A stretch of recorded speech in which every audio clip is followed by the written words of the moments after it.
Welcome back! Don't turn off, please. This is gonna be a shorter video. It's gonna be about 10 minutes long. I promise.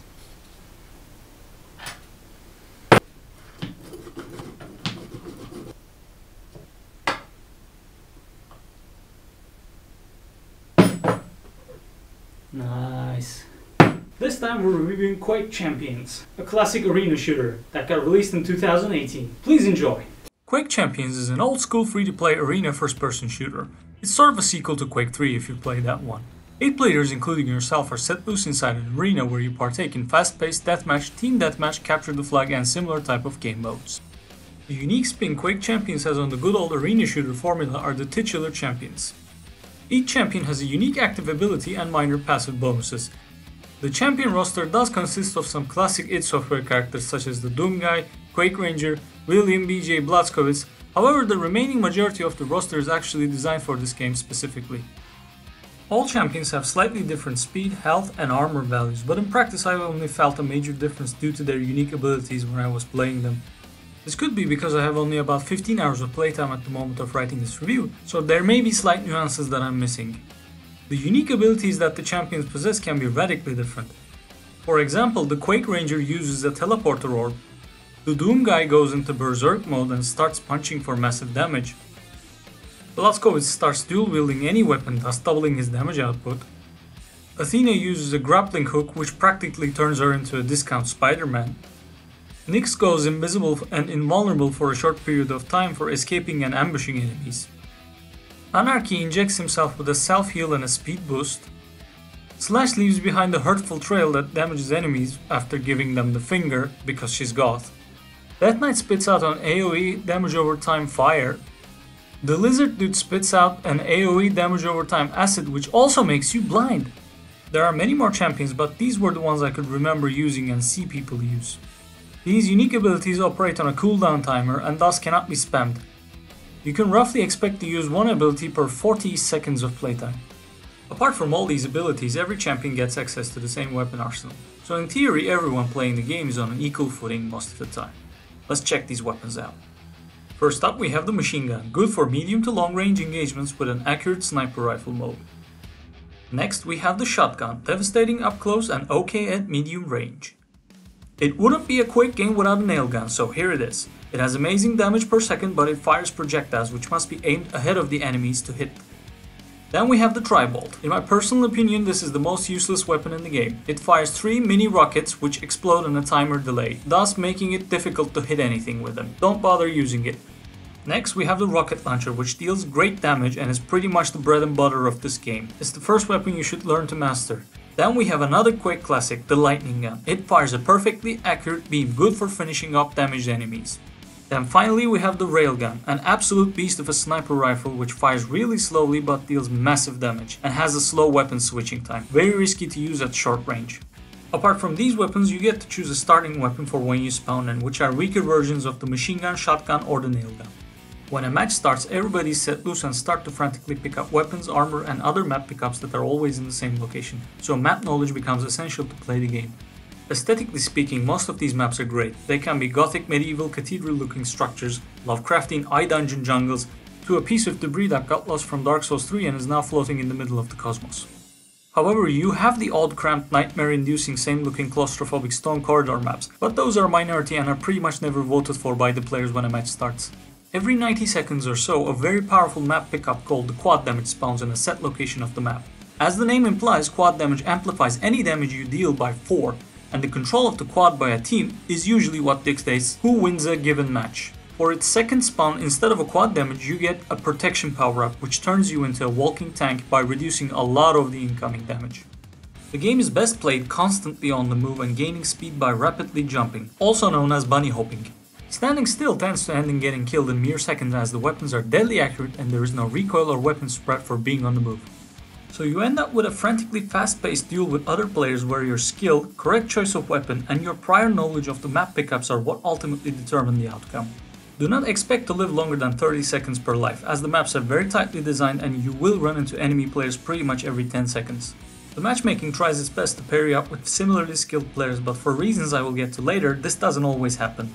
So you may get matches where you get stomped 5 to 75 or the other way around, because it only takes 2 players that are not familiar with the game to get locked by a team of 4 veterans. However, this only happens, I want to say, 3 out of 10 matches. Most of the time you get matches that are very close and are usually dictated by the team who had better control of the quad damage. If you think you suck at this game or first-person shooters in general, I'll tell you the reason why you probably suck at them. By default, ever since Windows XP, there's a feature called Enhanced Pointer Precision in the mouse settings of Windows. This is also known as mouse acceleration. This makes it so that the faster you move your mouse, the more pixels it will travel on the screen. This makes it nigh on impossible to develop a muscle memory for aiming in FPS games. When you turn pointer precision off, your mouse will always move the same amount of pixels on the screen regardless of how fast you travel it. Only the distance it travels matters. At first, turning it off may feel weird. Change your sensitivity settings to your personal liking and stick with it for a while. You will get used to it, just don't change your sensitivity constantly, otherwise you'll have a hard time developing your muscle memory. Since this is a free-to-play title, I want to talk about the monetization. The champions can be bought with money, but also unlocked with in-game currency for your daily login and quest bonuses. So you can unlock every champion without paying a single cent in perhaps 6 to 8 months in real life. Champions are always on a free rotation, so try out a couple, pick the ones you like and focus on playing them, in my opinion. Everything else sold in the game is purely cosmetic, and there are loot boxes and battle pass if you're into that sort of thing. I personally think it's a good monetization model for this game in particular and leaves all players in an equal playing field at all times. Let's talk about the worst part of this game, the music. 90% of this game's music is just ambient droning or somber piano, which would be okay for a single player game but has absolutely no place in a fast-paced arena shooter. Here, have a listen, and tell me if this piano suits the gameplay you're seeing.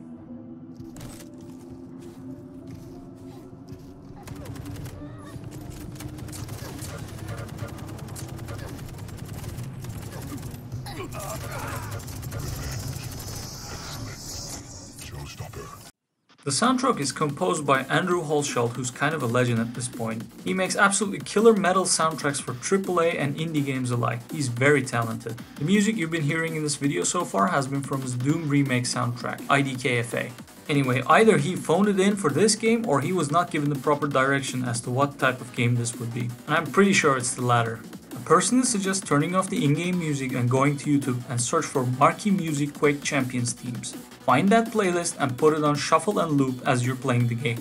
I'll put links in the description to his SoundCloud and YouTube playlists. Now let's talk about the story. Oh wait, there's no story to this game. Here's a shotgun, go frag the enemy team. That's the best you're going to get here. However, the story of the Quake franchise as a whole is much more interesting.